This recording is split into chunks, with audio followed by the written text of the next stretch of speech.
අපේ වීරයා වන captain ginger පෝස් සාමාන්‍ය බලලෙකුට වඩා එහා ගිය කෙනෙක්. ඔහු පළපුරුදු වික්‍රමාන්විතයෙක් සහ නිදන් සොයන්නෙක්.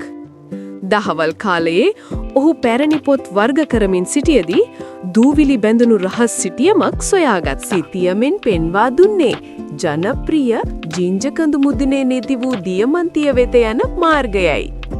කැප්ටන් පෝස් තම කුඩා ගවේෂක තොප්පිය සහ සම්බෑගය පැළඳගෙන අභියෝගයට මුහුණ දීමට සූදානම් වුණා.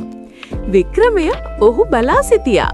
ඔහු ධෛර්යවත් ඝනවනාන්තරයට පිවිසියේ තම කුඩා මන්නේ ආධාරයෙන් ගස්වැල් අතරින් මඟ සොයා ගනිමිනි. ඔහුගේ රන්වන් ඇස් තියුණු හා අවධානයෙන් යුතුව තිබූ අතර ඔහු සිතියම අනුගමනය කළා. ගමන පහසු වූයේ නැත. ඔහුට ගලා යන ගඟක් හරහා ඇති වූ කටුක ලී පාලමක් පරිස්සමෙන් තරණය කරන්නට සිදුවිය. නමුත් කැප්ටන් පෝස් තම ඉලක්කය කරා ළඟා වීමට අධිෂ්ඨාන කරගෙන සිටියා.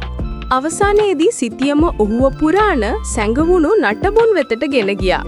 ඇතුළත ඔහු නිදානයේ ඇති ස්ථානයේ සලකුණු කළ X අක්ෂරය සොයාගත්තා. නිදානය ආසන්නයි.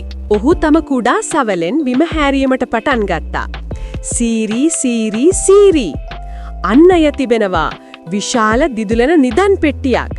ජින්ජ කඳු මුදුනේ නැති වූ දියමන්තිය. මෙහෙයුම සාර්ථකයි. කැප්ටන් පෝස් තම නිදන් පෙට්ටිය වෙහෙසටපත් සිටියද ඉමහත් සතුටින් නිවස දක්වා රැගෙන ආවා. දියමන්තිය දැන් ආරක්ෂිතයි. ලෝකයේ ශ්‍රේෂ්ඨතම මැණික සොයා ගැනීමෙන් පසු නිදන් සොයන්නෙක් කරන්නේ කුමක්ද? ඔහු එය සැමරීමට භාවිතා කරයි. කැප්ටන් පෝස් උණුසුම් තේ කෝප්පයක් සාදා යෝධ දිදුලන දියමන්තිය මේසේ මත තබා තම සාර්ථකත්වය සැමරුවා.